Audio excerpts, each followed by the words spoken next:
خیلی حاجی بابا الحمدلله شکر خدا. سلامتی ها حالی رو میگرفتیم خیلی چی گم نی.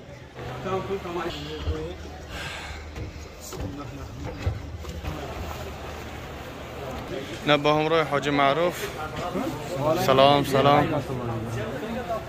آبتون بازاری جمله فروختنی شهری مکه مدینه، مکه منوره، مکه مکرمه. سبحان الله.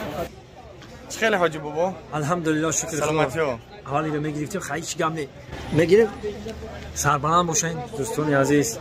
ما فقط دعاگوی شما دعا میکنیم برای ملتمون، دعا میکنیم برای وطنمون، دعا میکنیم برای فرزانان روی دنیا، دعا میکنیم همه وقت مسلمانان روی دنیا خیر اراده باشن، همه نیستیک همه دوالیم باشن. خداوند برکت دنیا را در سرتون بریزونه. رنگینه دیدی کار بابای حاجی خمبا کجا ده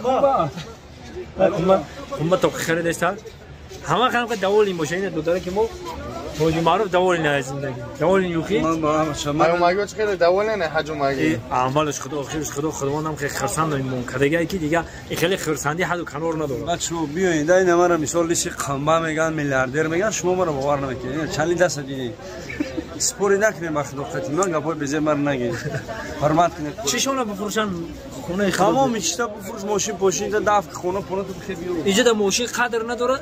آدم بالای همه میزنن ماشین با ماشین خراب است.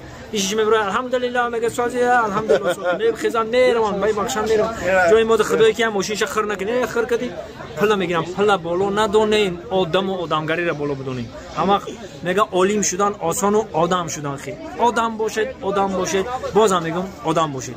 خداوند بزرگ خداوند با اینا دعا میکنم که پاک پروردگار و ملت مرا خلق مرا برادرای مرا دوستای مرا با آدمگری نزدیک و نزدیکتر بیرم. ماشاءالله. اینا حاجی را دیدین درخت من دعا کرد ولی سوغاتی تو خریده است ایرپورت برست چه چون کنین